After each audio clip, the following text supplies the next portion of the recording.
Thanks for returning. I'm going to get right to this. This is a little long. You know, I've been talking to you about how some of my experiences now are coming full circle. Like the raven, when I experienced this raven when I was a child, and how Raven came back to me 50 years later to explain to me and to validate my experience as a child and to tell me what that was all about. I thought that was incredible. I've also talked to you about some of the incredible visions I had as a cliff dweller, and I believe that that is directly related to those drawings that I used to do as a child. The spirals, it was the spiral story. And how I knew that this place that I was drawing was Utah, and the lady was in Utah. Well, I think I was the lady. So some of these things are beginning to come full circle. Now, what has not come full circle for me up until last year was this whole Veronica thing. You know, I received the message, hear Veronica's whisper, but I could never really remember having known anybody by the name of Veronica. What I didn't tell you in the intro, I told you that I couldn't remember anybody by that name, but what I didn't tell you in the intro was that I didn't let it go. I continued to search my memory to recall something about Veronica. And what I realized was that I was seeing the name Veronica in my mind's eye. So I thought, oh, I've seen the name somewhere. So I started searching my memory banks to discover where have I seen Veronica. And early on, I showed you this painting. This is a painting of Jesus. This painting is called Our Lord, but it's also known by another name, and that's what I remembered. It's called St. Veronica's Handkerchief. And I remembered seeing this card on the back, and that's where I remembered seeing the name Veronica. And if you recall, this is the painting I grew up with. This is what I greeted every morning. This is what I talked to every morning as a baby. This is what talked back to me. So I have a connection to the representation of this painting. And what this is in a nutshell, this is a cloth. And this was Saint Veronica's cloth. And she was the woman named Seraphina in the Bible who went through the streets on the day that Jesus was crucified. She wanted to refresh him. And she ran through the streets, and finally, through pushing and shoving her way up to Jesus, she offered him her cloth that she wore around her shoulders. And she offered this up to Jesus so that he could wipe the blood and the sweat off of his face. And it is the imprint of Jesus' face on this cloth, on her cloth. So that's the Veronica that this whole series revolves around. And that's what I discovered back when I got that original message. Now, hasn't come full circle for me yet until last year. And if you remember, I want to remind you of something. In one of the garden stories, I think it's the first one, I was receiving all these beautiful messages. And at some point in my meditation, I had the presence of mind to ask, who is speaking to me? And I told you to remember the two names that were given to me, Palandar and Amador. So last year, just remember those names. Last year, my husband and I were in New Philadelphia, and we had a little extra time, and my husband said, let's go get a library card at the public library. So we did. We went to the library, got our cards, and we had some time to kill, so my husband went off to the video section, and I went to the computers. And I found myself again typing in the name Veronica or Saint Veronica. Nothing. I typed in Our Lord, the other name for this painting. Nothing. I typed in the artist's name, Gabriel Max. Nothing. So I went to the reference desk, and I told the girl there, the librarian there, that what I was looking for some more information on either Veronica or Saint Veronica, and explained to her who Veronica was. And she said, oh, I remember, this is in some reference books. You can't check them out, but you can look at them here in the library. So she got me the books, and I went to a table, and I opened them up to the sections on Saint Veronica, and I was reading. And about 10 minutes later, this same librarian comes over to my table. And Dave is still in the video section. And she had a bunch of papers in her hand, and she handed them to me.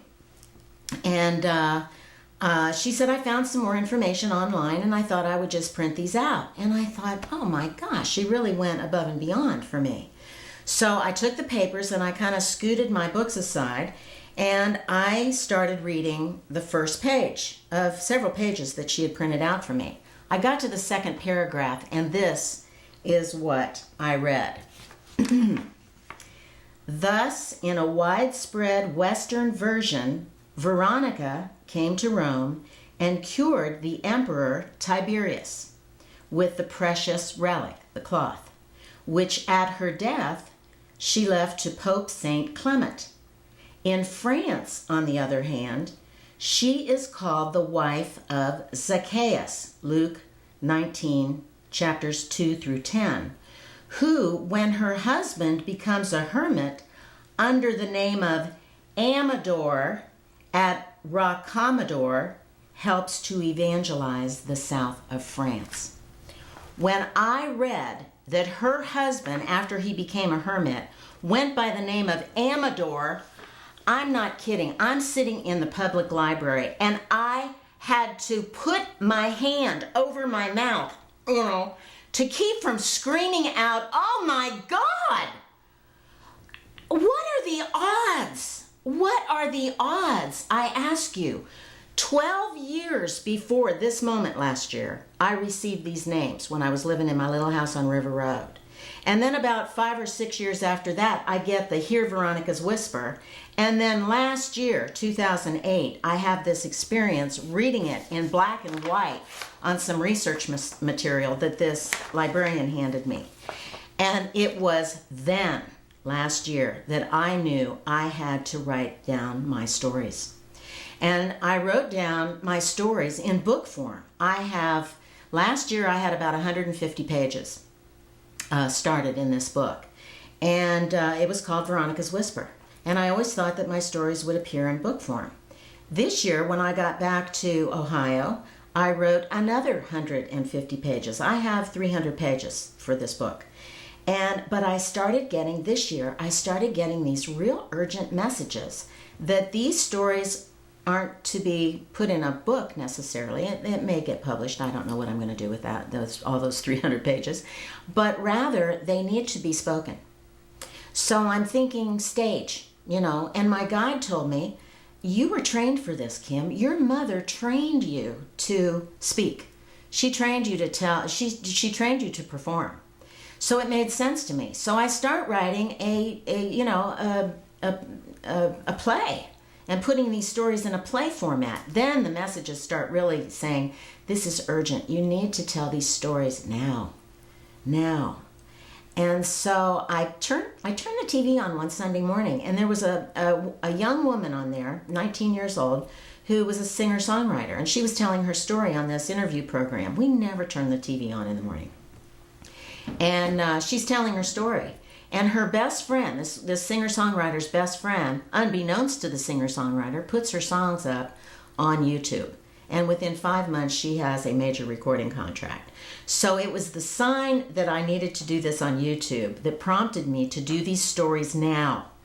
That this was the most immediate way that I could get these stories in the hands of people who were interested in watching and listening to them. So that's what I've done. So the Veronica connection and the connection to this beloved painting that has always been with me has come full circle.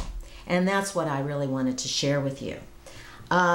The things that have not come full circle for me are the experiences I had with, like, the visitor story where I didn't appear as if I was standing on the floor and being paralyzed and receiving a gift that wasn't there. The Lucy, the pit bull story is an incredible story. How could an invisible wall appear and keep me from being attacked?